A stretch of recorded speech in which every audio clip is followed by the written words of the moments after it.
experts have clarified that HMPV virus is not a new virus.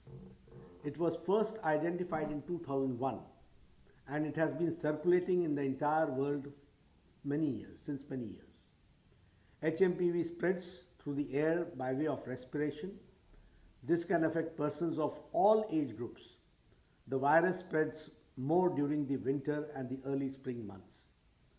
On recent reports, the cases of HMPV in China, the Health Ministry, the Indian Council for Medical Research, and the National Center for Disease Control are keeping a close watch on the situation in China as well as in the neighboring countries. WHO has taken cognizance of the situation and will share their report shortly with us.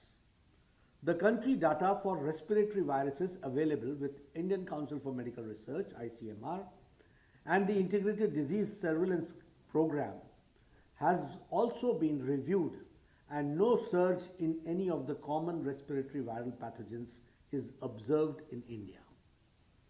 Joint Monitoring Group meeting was held under the chairmanship of Director General for Health Services on 4th of January 2025 to review the situation. The health systems and surveillance networks of the country remain vigilant, ensuring the country is ready to respond promptly to any emerging health challenges. There is no reason to worry